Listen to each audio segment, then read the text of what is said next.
Senhor Presidente, Senhor Primeiro-Ministro, Senhoras e Senhores Membros do Governo, Senhoras e Senhores Deputados. Termina aqui o debate na generalidade da proposta de Orçamento do Estado para o corrente ano de 2020. Uma proposta que, pela sua natureza, deveria consubstanciar uma estratégia de crescimento e desenvolvimento económico para Portugal. Um documento que deveria definir uma linha de rumo e, por consequência, as prioridades da política orçamental em face dos objetivos estratégicos a atingir. Infelizmente, não se vislumbra na presente proposta qualquer rumo ou qualquer estratégia para o nosso futuro coletivo.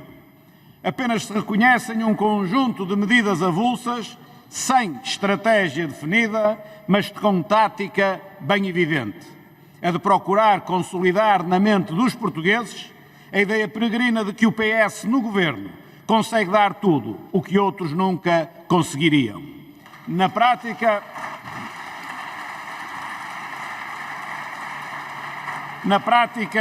que é possível ter sol na eira e chuva no naval. Só que este discurso, que o PS adotou como oficial desde 2015, esbarra na degradação dos serviços públicos, na ausência de coragem para levar a cabo uma política reformista que nos prepare para o futuro, na persistente imigração dos nossos jovens quadros, nas cativações cegas do Ministério das Finanças e no pesado castigo fiscal que o Governo tem infringido todos os anos aos portugueses. O presente Orçamento do Estado não foge a esta regra. Tenta dar a ideia de que tudo irá melhorar, sem que, no entanto, o documento integre em si mesmo uma estratégia que o torne possível. Melhores empregos e melhores rendimentos para os portugueses só serão verdade se houver políticas que, a médio prazo, reforcem a nossa competitividade nos mercados internacionais. Melhor nível de vida para os portugueses não se consegue com pequenos paliativos orçamentais, nem com técnicas de marketing político. Com estas, consegue-se vender ilusões, consegue-se embalar o presente, mas jamais se conseguirá preparar um futuro melhor para Portugal. O facto de este orçamento prever o equilíbrio estrutural e apresentar um pequeno superávit no seu saldo global é uma matéria que relevamos como positiva ao fim de 45 anos de constantes déficits e da consequente acumulação de uma gigantesca dívida pública. Só que a forma como este saldo é conseguido não pode merecer a nossa concordância. A forma como se conseguem os 533 milhões de euros de excedente orçamental é determinada por dois fatores que, em boa verdade, são alheios ao mérito concreto da governação: o permanente aumento da carga fiscal e a política monetária do Banco Central Europeu. A forma como tal se alcança é de uma particular injustiça para os portugueses e é errada do ponto de vista do crescimento económico. Comparando a proposta de Orçamento do Estado para 2018 com esta que agora estamos a apreciar para 2020, a carga fiscal sobre os portugueses aumentará de 34,3% para 35,1% do nosso produto interno bruto, mais 0,8%, que representam mais 1.740 milhões de euros. Dito de outra forma, os portugueses vão pagar em 2020 mais 1.740 milhões de euros em impostos do que o que pagariam se o Governo mantivesse este ano a carga fiscal que este Parlamento aprovou para o ano de 2018. O descarado aumento da carga fiscal, a redução das taxas de juros e o montante extraordinário de dividendos pagos pelo Banco de Portugal ao Governo são o segredo do propagandeado milagre financeiro. Afinal, o milagre é fenómeno bem terreno e não carece de explicação transcendental. Cobrar mais impostos aos portugueses e usufruir da política monetária europeia explica o fenómeno da multiplicação das receitas dos orçamentos socialistas. Mérito concreto.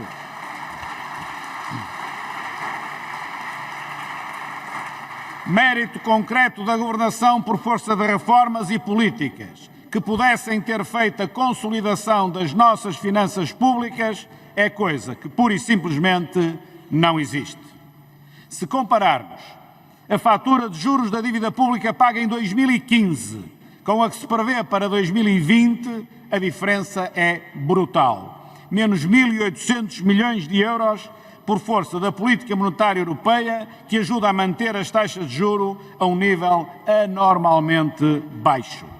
A pergunta que se pode e deve colocar é de como é que o PS pretende resolver a questão quando as taxas de juros retomarem os seus valores normais e os dividendos do Banco de Portugal voltarem também eles ao normal.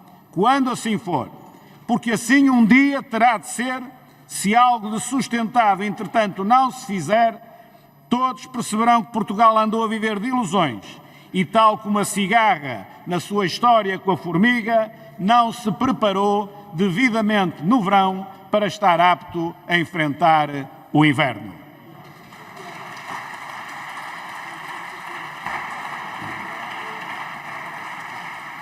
Tal como nos anos anteriores, também em 2020, a despesa pública reforçará o seu peso no PIB. É a lógica de governação do PS e da esquerda que o apoia. Sempre mais impostos e mais despesa, reforçando assim todos os anos, um pouco mais, a presença do setor público na vida dos portugueses. Temos todos consciência das múltiplas solicitações que hoje são pedidas ao Estado e das enormes exigências que pendem sobre os serviços públicos. Mas a solução não pode ser o círculo vicioso de mais impostos para mais despesa que este Governo tem vindo a implementar anualmente. O caminho tem de ser o de mais rigor e melhor gestão dos recursos disponíveis e o da criação de mais riqueza através de um crescimento económico assente no investimento e na produção de bens transacionáveis de maior valor acrescentado. Para isso, seria necessário que os orçamentos do Estado tivessem como objetivo estratégico o apoio às pequenas e médias empresas, designadamente no incentivo ao investimento, à investigação e à exportação. Não é esse o caminho que esta proposta orçamental traça para o país, assim como também não traça, como seu elemento estruturante, o incentivo à poupança nacional, que se encontra em níveis historicamente decepcionantes. Será difícil convencer as forças de esquerda, que têm suportado o governo do PS, que aumentar a poupança é vital para que Portugal consiga investir sem ter de agravar drasticamente o seu endividamento externo. Será difícil, mas é o caminho que o país vai ter necessariamente de prosseguir. Senhor Presidente, senhoras e senhores deputados, não se consegue identificar nenhuma alteração na postura do Governo e, em particular, do Ministério das Finanças, que nos possa levar a concluir que o montante de investimento público inscrito na proposta orçamental venha a ser cumprido pela primeira vez desde 2016. O valor correspondente a 2,3% do produto é equivalente ao de 2019, mas nada nos leva a fazer crer que este ano tudo irá ser diferente. Por essa razão, e porque também nada de convicto se houve sobre reformas setoriais que nos possam levar a acreditar que os serviços públicos irão melhorar o seu desempenho, a lógica orçamental para 2020 é marcada em praticamente tudo pela continuidade relativamente à anterior legislatura. Até a curiosa habilidade de fazer evaporar 590 milhões de euros de despesa, inventada no ano passado pela primeira vez na história orçamental portuguesa, se repete este ano para espanto dos mais atentos. Que diria o professor Mário Centeno a um seu aluno se ele num exame copiasse mal um valor de um quadro para o outro?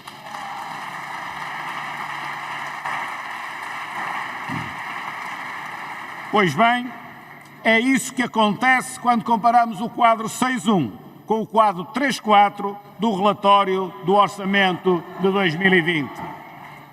Um truque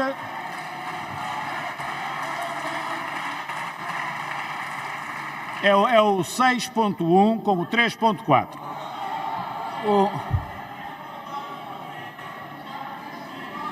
Senhores Deputados, peço para deixarem terminar o Sr. Deputado Rui Rio na sua intervenção final. Muito obrigado. Trata-se de um truque em que o ilusionista, em vez de tirar 590 milhões de euros na manga, esconde-os na cartola.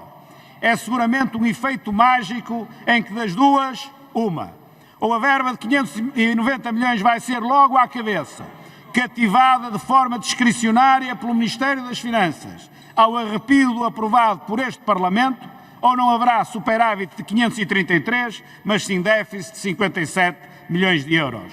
Não podemos, pois, dar também nota positiva no que concerne à transparência da proposta que aqui hoje estamos a apreciar.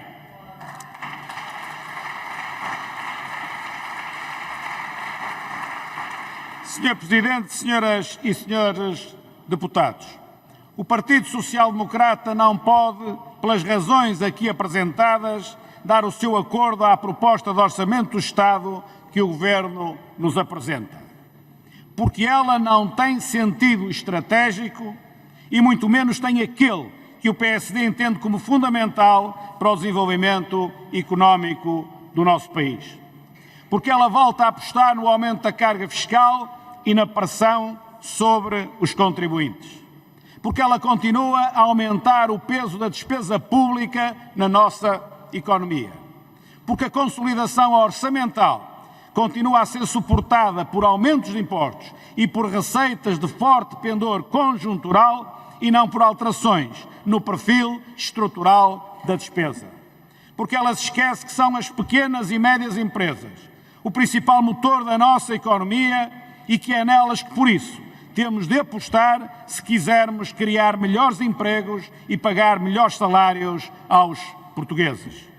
Porque ela não encerra em si mesma qualquer reforma de fundo que visa otimizar os recursos disponíveis e, por consequência, melhorar a degradação em que os serviços públicos caíram nos últimos anos. E porque ela não oferece uma garantia credível de plena execução do investimento público, que aqui possa vir a ser aprovado por este Parlamento. Senhor Presidente, afirmei há 2 meses atrás, no discurso de encerramento do debate sobre o programa do Governo, que o PSD iria ser, em obediência ao mandato que o povo lhe conferiu, uma oposição construtiva, mas dura, incisiva e implacável para com as falhas da governação. É, pois, essa a ideia que norteia a nossa posição relativamente ao documento que hoje aqui iremos votar na generalidade. Uma posição que não é ditada por birra nem por simples vontade de destruir, mas sim com base nos argumentos que acabo de expor e, fundamentalmente, em nome do programa que apresentamos aos portugueses e das ideias que insistentemente temos defendido para Portugal. Porque são, acima de tudo, elas que determinam o nosso voto contra esta proposta de orçamento do Estado. Muito obrigado. Obrigado, Sr. Deputado Rui Rio. É a vez do Grupo Parlamentar do PS. E tem a palavra a Sra.